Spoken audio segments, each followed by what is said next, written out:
Hello, in this video, I want to talk about the biggest distractions for most entrepreneurs, and understanding this may get you to think differently, behave differently, and start getting better results, hence better profits.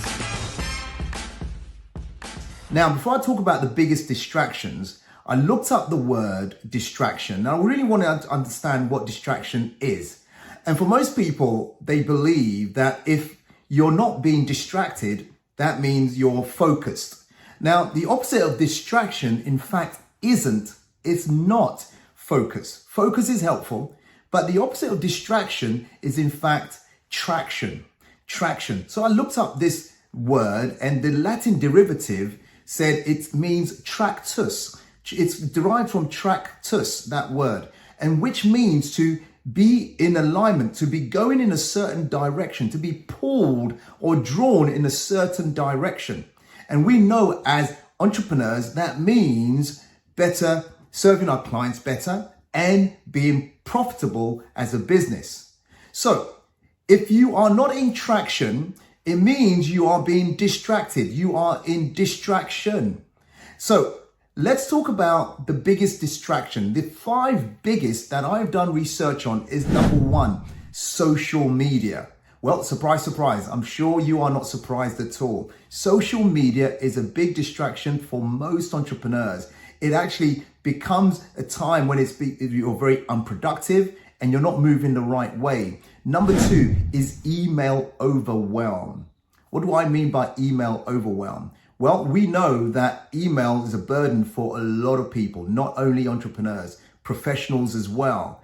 That the number of emails coming in and the time to actually answer all of them becomes a big burden, a big distraction. Let's talk about number 3, lack of prioritization. Not being able to prioritize on the top things, on the big things, on what I call the big rocks, the most important things that will actually move the needle, that will actually move things in your favor towards more profitability or doubling your business or growing your business. Number 3. So number 4 is meeting and interruptions.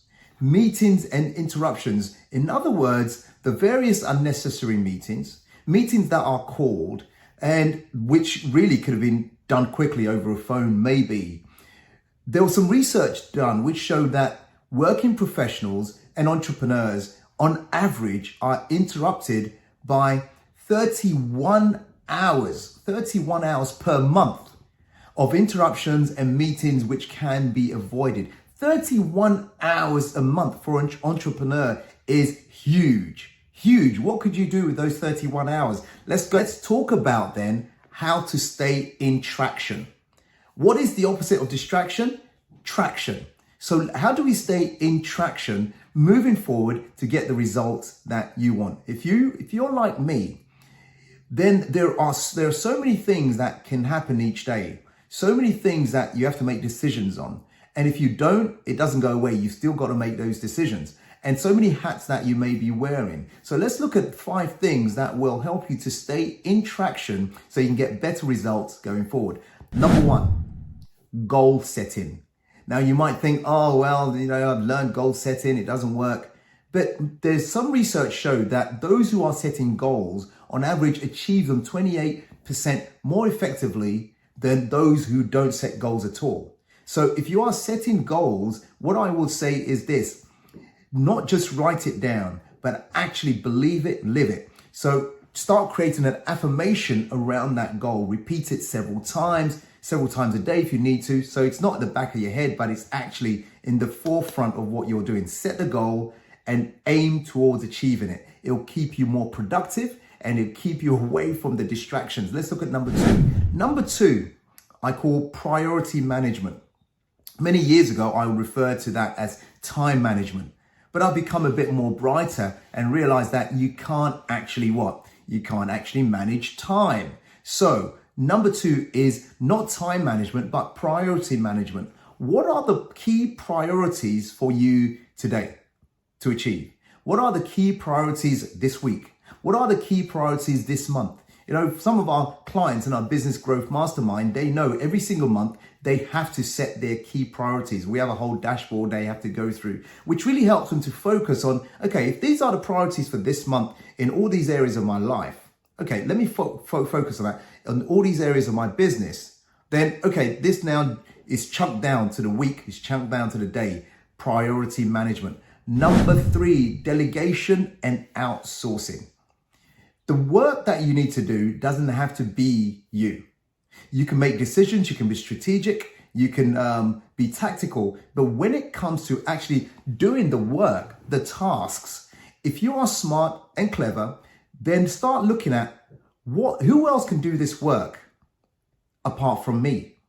And so what we teach our clients is to really structure their business in a way that certain work that needs to be done goes to the appropriate person without you having to do it. Can you set it up? Delegate, delegate, delegate, delegate. And you as an entrepreneur should be focusing on 3 core areas. One is hiring great talent, finding the right people to follow your systems so that you get better results.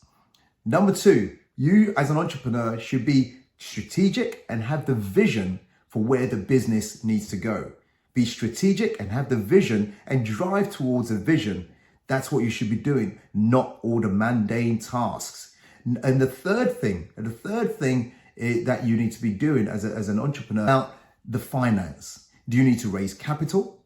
Do you need to pitch for new business, which is bigger than what your salespeople can do? So you can look at all that. What are the 3 biggest things for you? In fact, actually, put it in the chat box. Make a comment about what are the biggest chunks as an entrepreneur that you believe you should be doing. So let me continue on number 4, how to stay on traction, how to stay in traction. Number 4 is focus and deep work. Every successful entrepreneur, through all my research, including myself, take time every day and every week to think.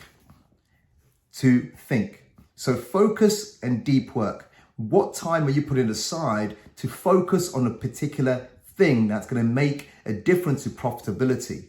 What time are you taking aside to really block out that time to work deeply on something? Is it a new program? Is it a new customer acquisition way of doing things? Is it a new workshop that you're designing? What is it that if you really took time and be strategic around it and you spent time to focus and create it, will move the needle and create more profitability? What is it for you?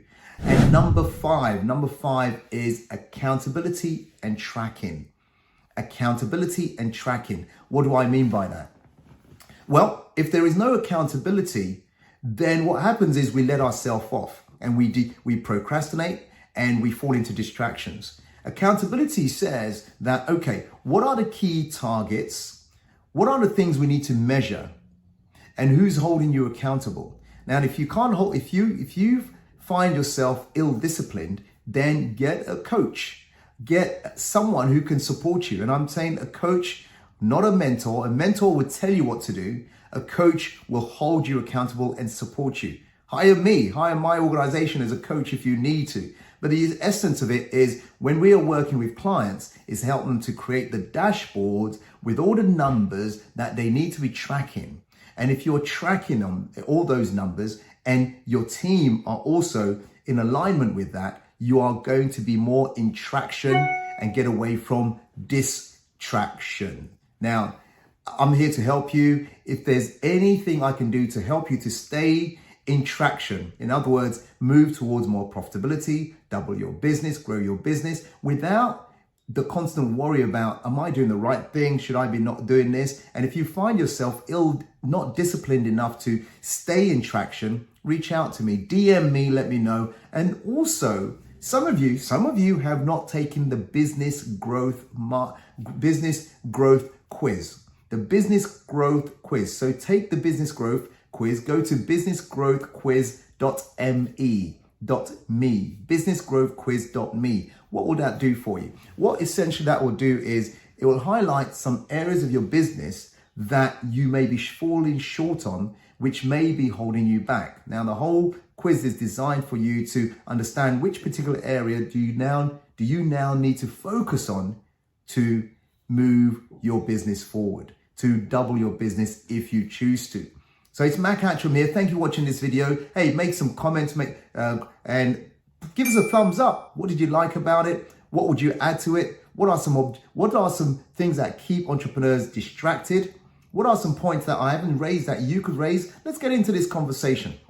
Okay, Mac Hatcham here. Until we speak again, take care and keep driving forward. Have a magnificent rest of your week. Bye for now. Take care.